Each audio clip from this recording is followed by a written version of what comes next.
Hello दोस्तों, नमस्कार। स्वागत है आप सभी का प्रयागराज पीसीएस में। दोस्तों, हम अपने रिव्यू सेशन में आज देखने वाले हैं बीडीओ की जॉब प्रोफाइल, यानी ब्लॉक डेवलपमेंट ऑफिसर की जॉब प्रोफाइल कैसी होती है। तो सबसे पहले बीडीओ का फुल फॉर्म, जैसा कि आप सभी देख पा रहे हैं, कि ब्लॉक डेवलपमेंट ऑफिसर होता है और इसके जो फंक्शंस होते हैं इस वीडियो में हम देखने वाले हैं। तो आइए चलते हैं। सबसे पहले आपको बेसिक इन्फॉर्मेशन बता देता हूं कि ये ग्रामीण क्रियाकलापों से संबंधित है। गांव में कौन सी स्कीम लागू होगी, क्या उसके फंक्शन होंगे, इन सभी चीज़ों से संबंधित इसका प्रमुख कार्य होता है। अब बीडीओ कौन होता है, सबसे पहला क्वेश्चन तो यही उठता है। तो बीडीओ, जिसे हिंदी में आप जानते हैं खंड विकास अधिकारी के नाम से, ब्लॉक स्तर पर ये ग्रामीण विकास योजनाओं का मुख्य कार्यान्वयन अधिकारी होता है। मतलब मेन जो फंक्शनिंग होता है, किस प्रकार से होना है ब्लॉक लेवल पे डेवलपमेंट, उसकी प्लानिंग इत्यादि ये करता है। यह जिला प्रशासन और ग्राम पंचायतों के बीच एक तरह से सेतु का काम करता है, यानी कि लिंक का काम करता है, एक दूसरों के बीच बातचीत करवाता है। अगर कोई डाउट आया तो उसको क्लियर करता है, मतलब दोनों पक्षों को सुनता है। ठीक है, तो बीडीओ बहुत ही क्रिटिकल एक ऑफिसर होता है विलेज एडमिनिस्ट्रेशन के अंदर। अब बात करते हैं कि वीडियो की, पहले तो हम हायरार्की समझ लेते हैं एक चार्ट के माध्यम से कि वीडियो की पोजीशन क्या है एडमिनिस्ट्रेशन में, राज्य के प्रशासन के अंदर। तो इससे सबसे पहले आप राज्य सरकार समझ सकते हैं कि राज्य सरकार के जस्ट नीचे आपको देखने को मिलता है सीडीओ, जो कि जिला लेवल का चीफ डिस्ट्रिक्ट ऑफिसर होता है। उसके अलावा, मतलब जिसे आप चीफ डेवलपमेंट ऑफिसर भी कहते हैं, ठीक है, जो जिला मजिस्ट्रेट के लेवल की पावर रखता है, या फिर कभी कभी जिला मजिस्ट्रेट को भी सीडीओ के नाम से ही जाना जाता है।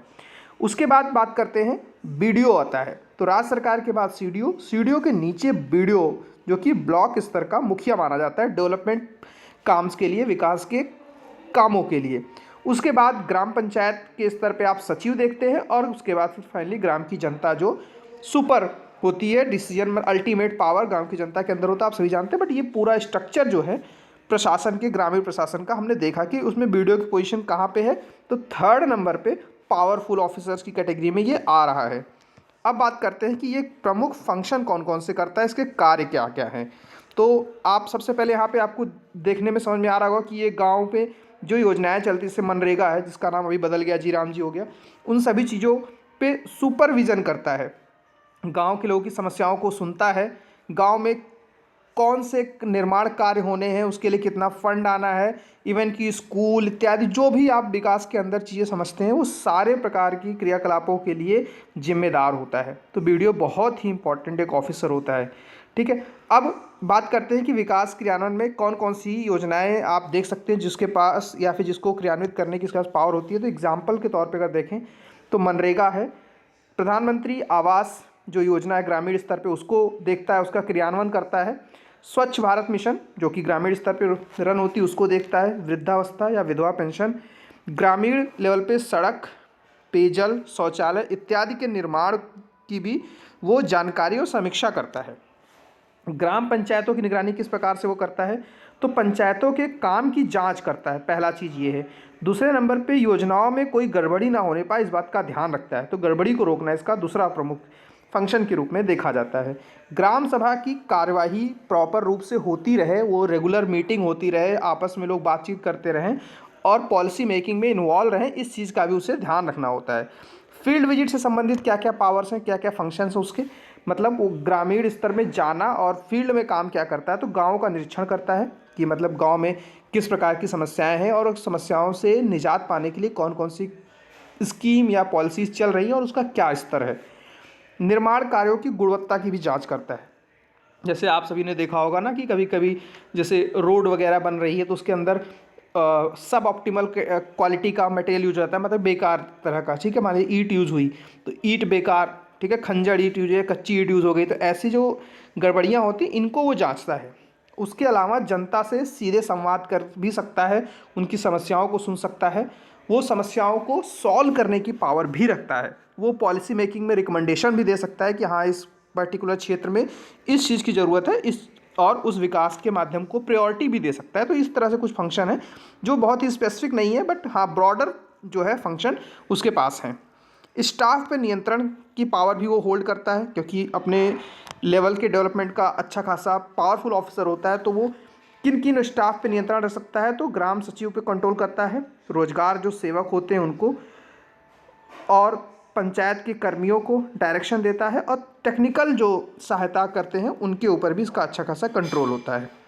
अब बीडीओ की शक्तियाँ, पावर अथॉरिटी की बात करते हैं तो हमने देखा कि वो ग्रामीण स्तर पे बहुत ही इन्फ्लुएंशियल ऑफिसर होता है और वहाँ पे अपने डेवलपमेंट काम करता है। जैसे डिफरेंट गवर्नमेंट ऑफ इंडिया की जो स्कीम्स हैं उसके क्रियान्वयन हेतु जो प्रयास किए जाते हैं उन सभी चीज़ों में भी अच्छा खासा रोल प्ले करता है। प्रशासनिक शक्तियों की बात करें तो ये क्या कर सकता है, ब्लॉक स्तर पर आदेश जारी करता है, कर्मचारियों पर अनुशासनात्मक कार्रवाई कर सकता है, मतलब एक तरह से रेगुलेशन का काम भी ये कर रहा है, रिपोर्ट भेजता है जिला प्रशासन को, क्योंकि हमने देखा था कि जो बीडीओ था वो सीडीओ के नीचे आ रहा था, तो इस हिसाब से वो अपने ऊपर के अधिकारी को जवाब देता है, रिपोर्ट तलब करता है, इत्यादि काम करता है। वित्तीय शक्तियों की बात करें तो पंचायत निधि की निगरानी करना इसकी वित्तीय शक्तियों में आता है, सरकारी धन के उपयोग की जांच करना, और फाइनल ऑडिट तो नहीं करता लेकिन हाँ भुगतान की अनुशंसा जरूर ये कर सकता है।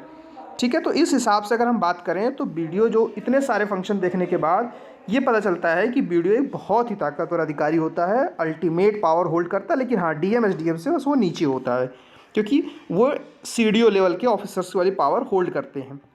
इन सभी पावर्स के बाद अब अगर बात सैलरी और फैसिलिटीज़ की बात ना की जाए तो कहीं ना कहीं ये बात अधूरी रहती है, क्योंकि अल्टीमेटली जो हम लोग प्रिपरेशन कर रहे हैं, जो स्टूडेंट हमसे साथ जुड़े हुए हैं और इन एग्ज़ाम के लिए एस्पायर हो रहे हैं और वो बनना चाहते हैं, तो उनको भी कहीं ना कहीं एक मोटिवेशन सैलरी और फैसिलिटीज़ भी होती है।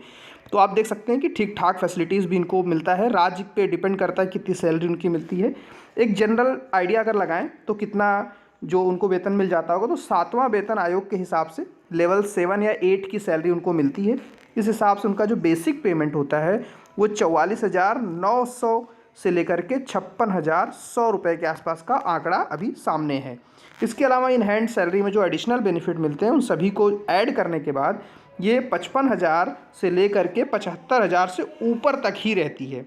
ठीक है, इस तक भी जा सकती है डिपेंडिंग अपॉन कि वो कितने टाइम से जॉब में है और किस शहर में है। ये सभी अगर सिचुएशन को देखेंगे आप तो 55 से 75 या 75 से ज़्यादा भी हो सकती है। आपको अगर इसका कोई आइडिया तो आप कमेंट सेक्शन में बताइए। अगर आप रियल इसका इन्फॉर्मेशन रखते हैं, अगर या फिर आप खुद वीडियो हैं या फिर आपके कोई रिलेटिव फादर अंकल वीडियो हैं, तो अगर आपको इसकी एग्जैक्ट इन्फॉर्मेशन है कि कितनी सैलरी अभी मिल रही है तो आप उसे मेंशन करिए और वो कितने साल से जॉब में ये बताते हुए बताइए, जिससे बेटर आइडिया लग सके और बाकी लोगों को भी मोटिवेशन मिल सके। अन्य सुविधाओं में हम बात करें तो और कौन कौन सी सुविधाएं मिल रही हैं, तो सरकारी आवास मिलता है जिसे एचआरए, या फिर मतलब सरकारी आवास मिलेगा या फिर एचआरए मिल जाता है। ठीक है, उसका टीए और डीए ये ट्रेवल अलाउंस उनको, और जो महंगाई भत्ता जिसे आप डीआरएन अलाउंस कहते हो तो मिलता ही है। मेडिकल फैसिलिटीज़ मिलती हैं और सरकारी गाड़ी भी कई राज्यों में मिल जाती है। उत्तर प्रदेश में भी बीडीओ को एक गाड़ी मिलती है। ठीक है, और बाकी अन्य स्टेट वाले अगर आप यहाँ से रिलेट कर पा रहे हैं तो आप बताइए कि आपकी स्टेट में क्या कंडीशन है, बीडीओ को गाड़ी मिलती है या नहीं मिलती है। अब बात करते हैं एक नॉर्मल टिपिकल डे कैसा होता है एक बीडीओ का। अगर वो डेली वर्क लाइफ उसकी बात करें तो कैसे जाते, तो मॉर्निंग में उसका ऑफिशियल फंक्शन होता है जिसमें फाइल्स करता है, रिपोर्टिंग करता है, और दोपहर में वो लगभग पंचायत या ब्लॉक मीटिंग को अटेंड करता है। उसके बाद 2 के आसपास वो गाँव के निरीक्षण करने का काम उसका होता है, और शाम को जो अपनी शिकायत निवारण के लिए ऑफिस में बैठता है और शिकायतों को सुनता है। तो वीडियो की जो असली पावर होती है वो आप कहाँ देख सकते हैं, जब भी आप गांव स्तर पर विजिट करें तो ग्रामीण स्तर पे आप उसकी असली पावर देख सकते हैं। योजनाओं को सैंक्शन देने में, स्वीकृति देने में उसकी असली पावर भी आप देख सकते हैं। पंचायत के अध्यक्ष या प्रधान पर नियंत्रण जो है उस नियंत्रण करने में उसकी असली पावर आप देख सकते हैं। जनता के पास उसकी सीधी पहुँच होती है, इस मामले में भी बहुत ही पावरफुल ऑफिसर होता है। मतलब अगर चाहे तो समाज में कोई सिग्निफिकेंट चेंज लाने की क्षमता रखता है। अब इन सभी चीज़ों के कारण बीडीओ को ग्राम विकास का असली हीरो माना जाता है, real hero of rural development. ठीक है, तो इस तरह से ये बीडीओ की पूरी इंपॉर्टेंस रही। अगर एक लाइन में मैं आपको समराइज़ करना चाहूँ कि बीडीओ क्या है, तो आप कह सकते हैं कि बीडीओ ब्लॉक स्तर का मिनी कलेक्टर होता है। डेवलपमेंट अगर मैटर्स की बात करें तो उसको कलेक्टर से कम नहीं मान सकते आप, एक छोटा यानी मिनी कलेक्टर ही कहेंगे बीडीओ को।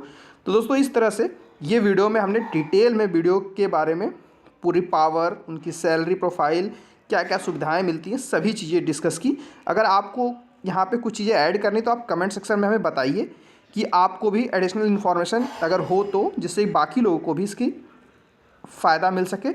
सो इस तरह आपको अन्य किस विभाग या किस पद के ऊपर जॉब प्रोफाइल के बारे में वीडियो चाहिए, आप कमेंट सेक्शन में बताइए। हम उसके बारे में रिसर्च करके आपको उसकी जॉब प्रोफाइल और उससे संबंधित पावर्स, मुख्य फंक्शन बताएंगे, जिससे आपको एक मोटिवेशन मिल सके। अगर आप उस फील्ड पे पहुंचते हैं तो आपको क्या क्या काम करना होगा, आपके सैलरी अलाउंसेस कितने होंगे, सब चीज़ का आइडिया आपको लग पाएगा। तो आप अपनी जो डिमांड है आप कमेंट सेक्शन में बता दीजिए। सो इस वीडियो में इतना ही। Thank you for watching. और हाँ, चैनल को सब्सक्राइब करना बिल्कुल मत भूलिएगा। इस वीडियो को अपने दोस्तों को भी शेयर कर दीजिएगा, जिससे हमको मोटिवेशन भी मिलता रहे। So thank you for watching. Have a nice day.